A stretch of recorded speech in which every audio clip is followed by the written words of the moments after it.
Lukas Hassel is an award-winning actor, writer, and filmmaker based in New York City. He's recurred on TV hits like The Blacklist and Blue Bloods, created multiple award-winning short films, and wrote and starred in feature film House of Abraham. Today, we dive into his journey across acting, writing, and directing in film and television. I love that. That's exactly the kind of person we want on the show, this multifaceted career professional. So welcome, and thanks for joining. Well, thanks for having me. Yeah, this is interesting stuff for sure. So I understand you started in your studies to be an actor.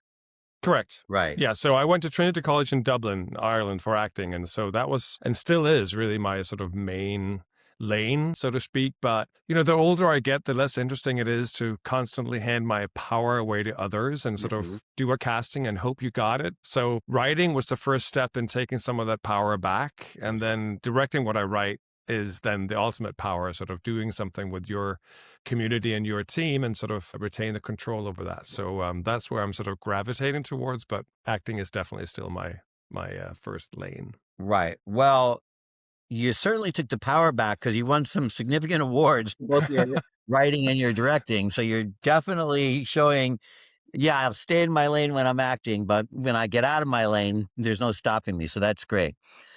All right, so really want to pick your brain a little bit about your love of the supernatural and sci-fi, and especially with the crazy success lately of Stranger Things. I might want to pick your brains a little bit about that, what you think, but also as a creator of that kind of genre and craft, how the brain works. I mean, it's so layered and complex. So I guess to start, from a kid, were you always interested in sci-fi and horror and that kind of film to watch and then to eventually create? Well, I think, as a kid, I think we gravitate towards things that excite us or scare us and so forth. And so, yes, for sure, those genres are very interesting. But I feel at the core of any of these genres is good drama. If you don't have a good drama and good characters, then it doesn't matter what genre you gussy it up in, so to speak. So essentially, I think everything is drama, but then you can put it in space, or you can put in a supernatural monster, or you could put in different forces. And the benefits of those genres for me have been that you can sort of push the natural boundaries a little bit. You can sort of, if you have a thematic that you're looking to explore in the horror world and in the sci-fi world, it's a little easier to sort of manufacture unusual situations to highlight that. And so I think that's where horror and sci-fi really can play into a great narrative, because you can sort of throw the rule book out the window as long as the rules you come up with make sense in the world that you've created. Right. So to that, just a little bit about Stranger Things. I think it's the kind of series, at least for me, I would have to watch it 5 times to understand it. There's so many worlds going on, and the cast, which is quite a large ensemble, then separates into groups. And, I don't know, maybe I'm just old, but I have trouble keeping up with who's where and what's going on. But like you say, that the ability to separate out and create your own rules of engagement, because it is sci-fi, is very true in that respect. So there are films like that are very complex. And then there's films like I just saw a special about The Others with Nicole Kidman. Yeah, great. One of the best ghost stories ever told. Right. And it's so simplicity, and at the height of slasher movies, not a drop of blood. Absolutely. And completely, as this presentation gave, it changed the face of horror.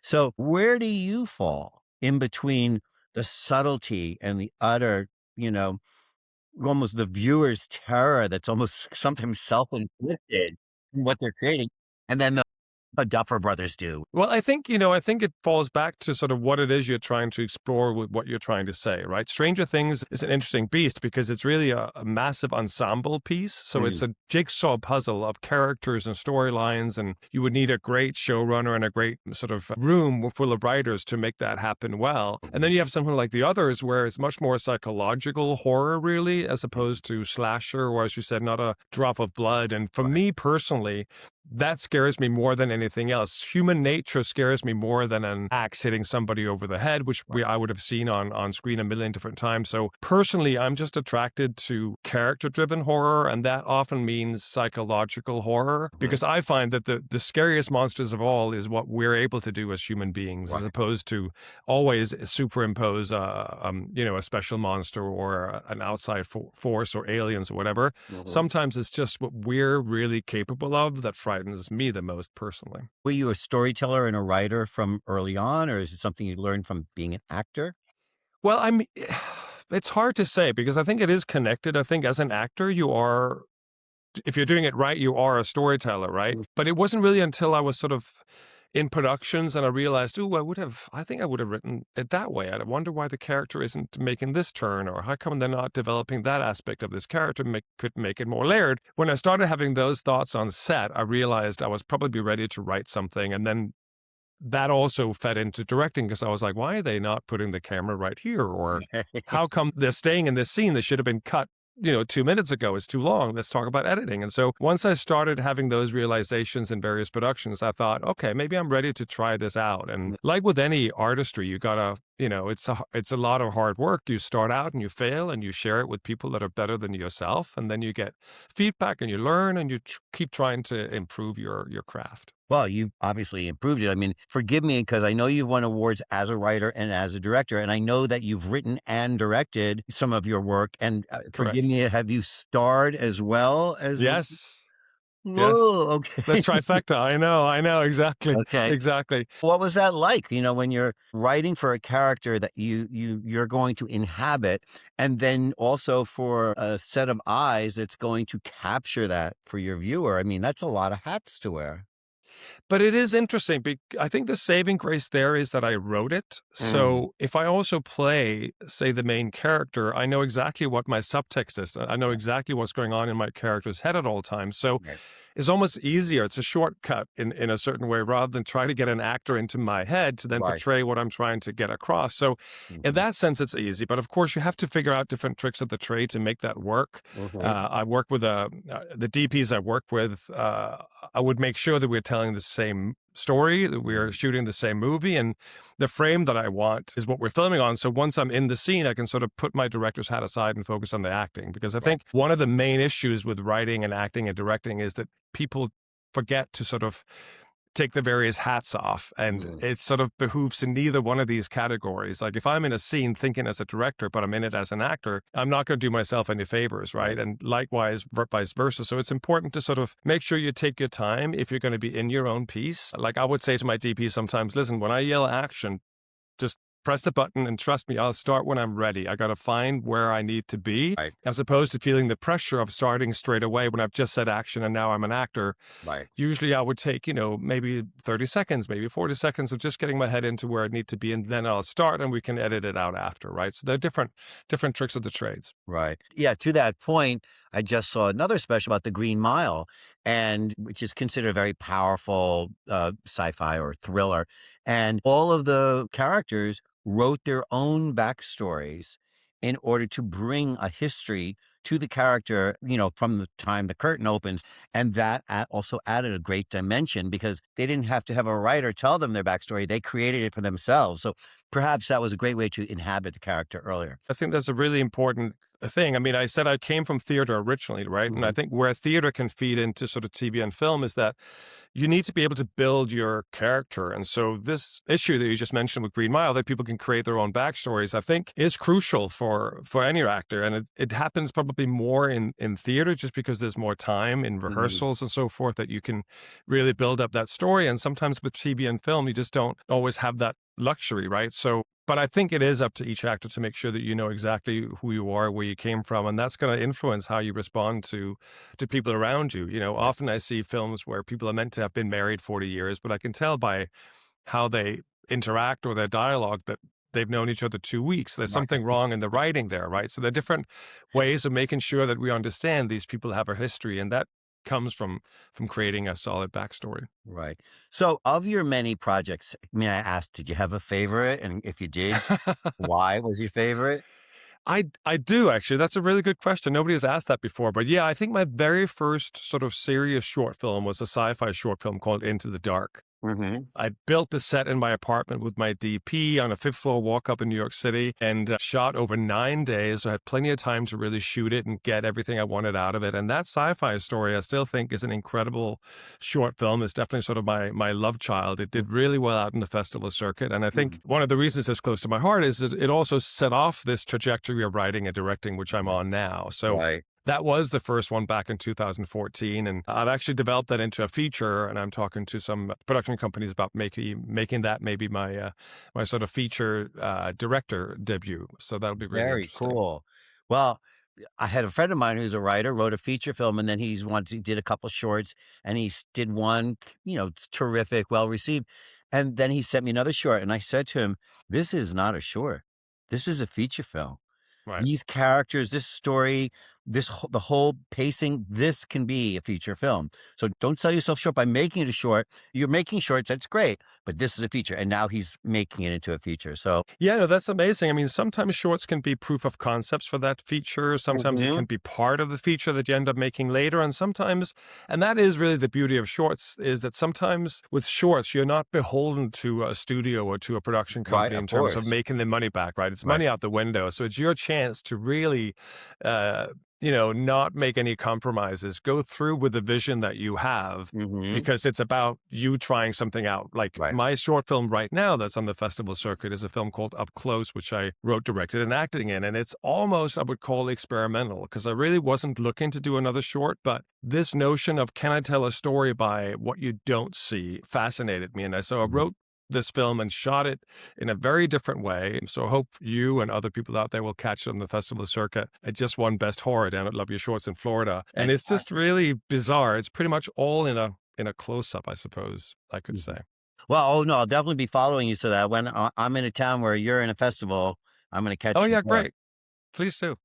So I just wanna now jump in because my producers give me lots of questions. I read through them, and then I say, "I'm gonna just let the conversation go where it goes." So, when you finish your product and then you're putting it into festivals, I mean, do you have preference for festivals, or do you just say, "I want to get this in front of as many eyes as possible," and you submit them to, I don't even know, 20, 50, 100 festivals? How does that work?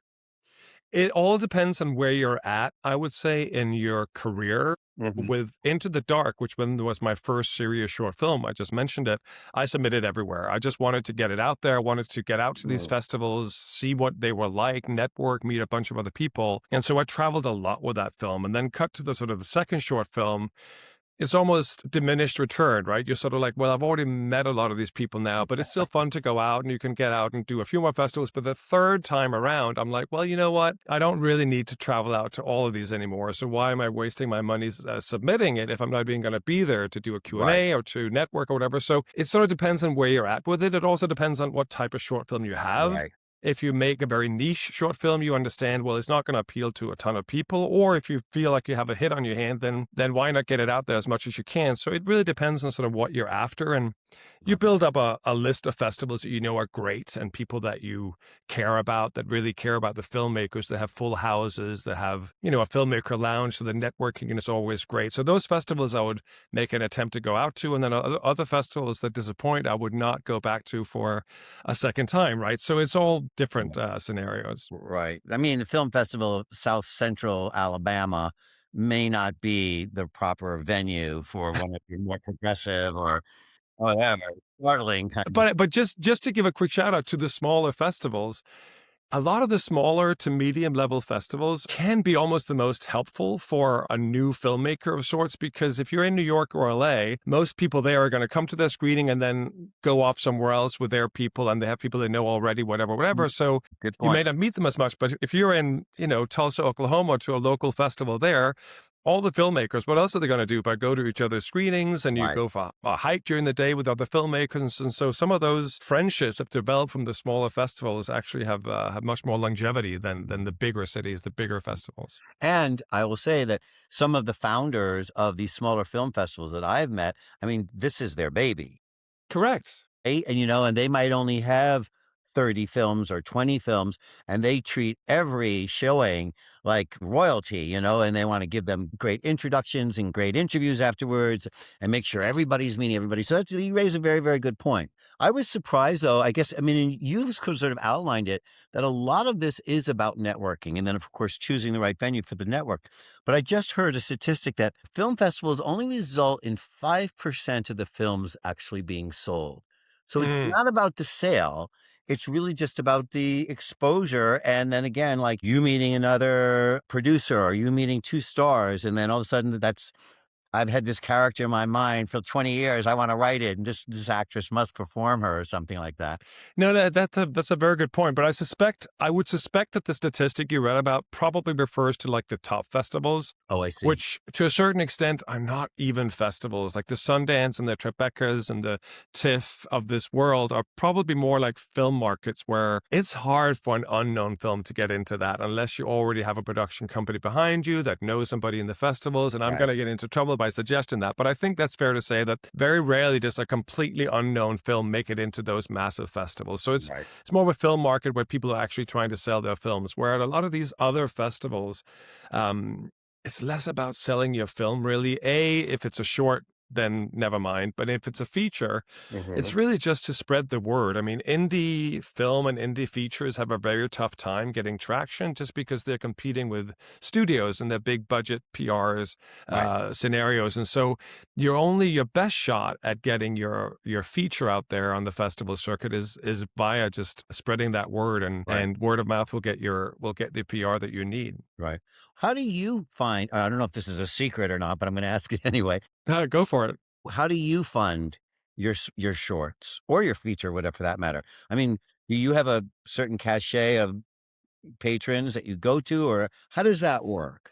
Well, so it varies, right? So the very first one, Into the Dark, I financed myself because I didn't really want to put anyone through the nonsense of what could be a disaster of a film because I didn't know if I knew what I was doing. I didn't know what it was going to turn out to be like. So I didn't want any of that pressure. So that was my own financing. But then after that, I had my script won at a film festival out in LA called Holly Shorts Film Festival. And lo and behold, the prize for that festival is a production deal. So that film got produced by a production team up in Seattle where they sponsored everything. They got the entire crew together on Wow. locations and all that. So I was very lucky to be brought into a production that didn't come out of my pocket. And that's how it's sort of been since. And then with my feature, House of Abraham, that just arrived at streaming, I developed with a partner, Lisa Belcher, who ended up directing it, but we together worked on it. I wrote the script, basically created this big feature together. And she is an incredible producer as well as director. And so she managed to raise the money for that. So I really had nothing to do with that. So I'm not really a money producer guy, so to Mhm. speak. I got an executive producer credit on that film, basically because of my ability to get the scripts to wonderful actors like Shaye, who's in it, and Natasha Henstridge, who's amazing, who's in it, both of whom are friends of mine, so I could get the script to them. And so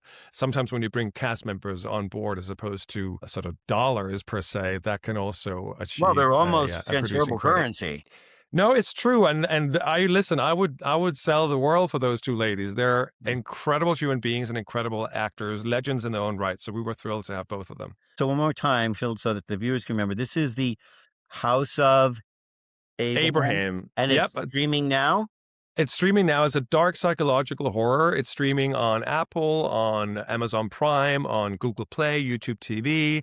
Wow, congratulations. Just today, in fact, we are selling Blu-rays and DVDs for those who collect those. That sale we just managed to get that out today with a behind the scenes, commentary by myself and the director. Together, we basically talk through the whole movie if you wanted to watch that version, or you can just watch it without our nagging voices. But that's part of the DVD and Blu-ray version there. So yeah, so it's been super exciting to see how this film has taken off. Mhm. It's a risky proposition making indie films in this day and age Yeah. when so few people are going to the cinemas, and streaming services don't pay filmmakers a lot for their movies. So it's a difficult thing to actually get anything made. But we were lucky to have a limited theatrical under Abramarama, and now we're doing really well in streaming. So fingers crossed, people will keep discovering Congratulations. our films. Thank you. So now, with a fair degree of successes, chain of successes, looking ahead, what role would really excite you to tackle? I mean, again, either as an acting role, or a writing role, or directing role. But is there a story that's like marinating in your brain that you keep coming back to once you've finished something and say, one day I'm going to get to that? Is there one now? There are a couple, but it's the weird thing of working with sort of the artist's heart and then the businessman's mind, right? Mhm. Because I have some amazing screenplays that are dramas, So the heart is there. I know they're fabulous stories. They're very character driven. It's something we haven't quite seen before, but nobody wants to finance dramas, right? So cut to, I have the full length version of Into the Dark, the sci-fi light script, which is an amazing script. It did really well with the Nichols, a big screenwriting competition, and it's pretty much ready to go. And so that one, it's just more sort of sexy and it's probably easier to raise the money for. So any of those are always simmering under the surface. And I'm Right. talking to various people about getting those done. But with indie film the way it is right now, we'll just have to see what takes the fancy. It seems that only really horror makes its money back. I've heard sometimes it's the most sellable because there's It's by far it's the most sellable, but that also means everybody's doing it. So the market is good point, good saturated. So point, you yeah. may have a lottery ticket for this. So many horror films out there, Mhm. and although they may not be quality horror films, who knows? They still might drown out your film that you think is great. So it's just something you have to sort of figure things out. And sci-fi is more expensive, but might get attention because not that many people are doing it for that reason. Mhm. So there's a lot of sort of figuring out heart and head as to what makes sense for the next project. You said that dramas are hard to sell. I mean, other than taking sci-fi and horror out of it, are comedies hard to sell? I would say yes, just because for any of those projects to take off that isn't necessarily horror or sci-fi, you really need celebrities. You need names in there to get anyone's attention for Right. those, right? And say, if you can get Ryan Gosling and Emma Stone for your drama, well, yeah, somebody might actually make that, right? But how do you get the script in their hands when you have a whole sort of level of agencies and managers that will not give the script to these people because they're like, don't do drama, right? Or whatever it is. So it's all about how do you manage to get eyes on it. And in horror, you can actually do something without massive names, right? Right. Because it's the premise or the tone of it that could sell that piece. Okay, Lucas, it's been a delight speaking with you, learning about your career, so many fantastic accomplishments. Thank you. And our viewers will be able to follow you. I'm sure you're on Instagram or at Absolutely. and catch up and see some of these tremendous works that you've been developing. Thank you so much. I'm Okay. thrilled to be on